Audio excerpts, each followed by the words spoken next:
Hello everyone, and today I will be talking about 3 more victims of the lip sync assassin format. Watching part 1 is not necessary, just know that I talked about Alexis Mateo from season 5, Trinity K. Bonet from season 6, and Jessica Wilde from season 8. Getting right into it, from All Stars 5, we have Jujubee. While with Alexis, while her track record improves, she was probably never gonna win. In Jujubee's case, I can very easily see a scenario in which Jujubee can win. With all of the judging staying the same with just the top 2 format, we will be starting in the improv challenge. In the original judging, the top 3 were Cracker, Jujubee, and Alexis. Shea Coulee and Blair were safe, and the bottom 2 were Mayhem and India. In this new timeline, the lower placements will stay the same, but there will be a top 2 of based off critiques, Ms. Cracker and Jujubee. In terms of the lip sync, I think Jujubee would win. Her performance to Juice was not great, but I have to assume she would not let that happen again and would know the words, and in that timeline, I do believe she beats Ms. Cracker. The next episode is Snatch Game, where Shea Coulee won with everyone else in the bottom. Regardless of if they do a bottom 4, there is a top 2, and based off critiques, that's Jujubee.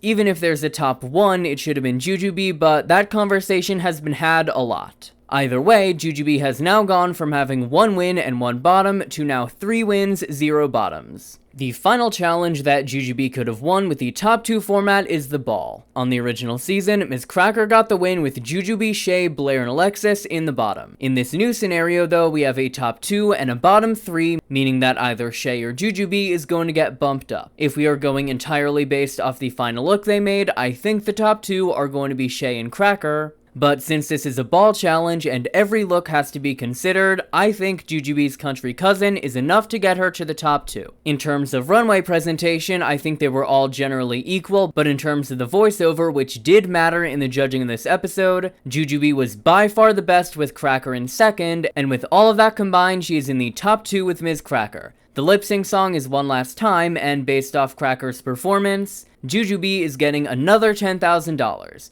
She has now gone from 1 win and 2 bottoms to now 4 wins, no bottoms. Taking a look at her track record, even if she's in the bottom for the Final 4 Comedy Challenge, she has a great track record going into the finale, and if we're doing the top 2 format, Shea Coulee is only really gaining 1 win, meaning Jujubee is probably going to the end with the most wins. Does that mean she would win the season? No, probably not. I doubt production would crown anyone but Shea. That said, I think there would be a very strong portion of the fanbase that would believe Jujubee was robbed. Next up, on All Star 6, we have the only winner on this type of list, Kylie Sonique Love. Even though on the original season, Kylie was able to take the crown, she is generally viewed as a lower tier winner as she only had 1 win. That said, she had a lot of high placements and many episodes where she would have been top 2. The first challenge that Kylie realistically could have won is the ball. If there's a top 2 for this episode, it absolutely should be Raja and Scarlett. That said, we are going based off production's weird rules, meaning yes, Kylie will get the win. Next is the acting challenge, which Kylie originally won. The only difference is that in this timeline, she is part of the top 2 with Ginger, and I don't think the fans would be as angry. I don't believe that she originally deserved this win, but I just can't see the fanbase getting as angry about this, when this win could very easily be justified by saying, well, Ginger was the best, but Kylie was second. Next up is the Girl Groups Challenge, and I don't know how this would turn out. Based off performances, I think the top 2 would be Kylie and Trinity, but based off the critiques we saw, I'm going to very unconfidently say that production would give the win to the best from each group, which would be Kylie and Trinity. Moving on to Snatch Game, this is a definite win. Just like with Jujubee on the original season, Kylie was the number 1 competitor this week and should have gotten the win, but even if she didn't in the Lip Sync Assassin timeline, she was absolutely top 2 with critiques, and with that in mind, Kylie is moving on with either her 3rd or 4th win. The final challenge that Kylie realistically would have won is the Final 5 Comedy Challenge. On the original season, Eureka was by far the best, telling a story that did not age well at all, but I would put Kylie in second when you factor in runways. In this timeline, Kylie is going to be top 2, she lip syncs for the win with Eureka, and it is a double save. Kylie has now gone from going into the finale with 1 win and 3 bottoms, to either 4 or 5 wins and 2 bottoms. As a result of this, looking at the track records going into the finale, Kylie is doing much better in the season, is a much bigger threat to win, definitely wins the season, and is much more respected as a competitor and winner. Finishing us off, from All Stars 8 we have LaLa Ri. This is another queen that, in a different timeline, very easily could have won the season. The first win that I believe LaLa would gain is girl groups. I don't really feel I need to defend this much. Based off the original challenge, I believe LaLa did the best but was held back by her runways. In this timeline, since there are 2 wins up for grabs, they are going to go to Kahana and LaLa, giving LaLa her first win of the season and first win ever. Moving on to Joan, the unauthorized Rusical. On the original season, we had a top 3 of Candy, LaLa, and Jessica, with Candy getting the win.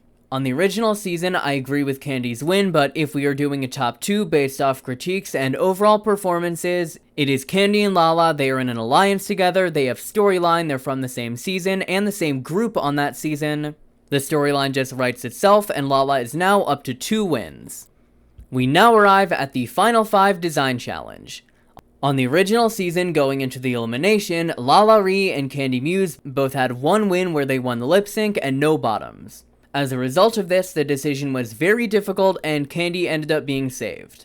That said, in this timeline, their track records are not the same.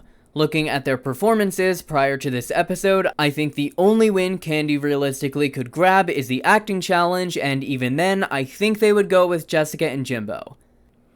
Then you look at LaLa, and she now has 1 girl groups, the Rusical, and the improv challenge, having 3 wins and no bottoms. With that in mind, even if Jimbo picks LaLa to go home, Alexis did a solid job in this lip sync, and I don't think Jimbo could beat her. Factoring that in, Candy is now eliminated in 5th place, giving us a final 4 of Alexis, LaLa, Jimbo, and Jessica. I don't think there's any universe where Alexis survives the roast, meaning we arrive at a final 3 of LaLa, Jessica, and Jimbo. I have absolutely no idea how this would go down. On the original season, since there was a top 1 and a bottom 2, it was easy. In this timeline, I can't imagine production would do a top 2 and just eliminate someone. So I think they would either cut this challenge, in which case LaLa makes it to the end with 3 wins and 1 bottom, or production decides to switch up the format and have a top 1. If that is the case, the win is going to either LaLa or Jessica, meaning Jimbo is going home. Since both queens are going to eliminate Jimbo, we arrive at a very weird final 2. In the timeline that there is no elimination for the makeover, I think Jimbo still wins. If Jessica wins the makeover, I think she's gonna win, but if LaLa wins the makeover, I think she has the strongest shot. Either way, I think this season is much more interesting in this timeline, and overall, LaLa is gaining at least 2 wins, $10,000, and is moving up either 2 to 4 placements from her original season. Do you want non-Emmy nominated gay shit? Well then you should check out the RuPaul's Drag Race Rejudged YouTube channel and hit subscribe.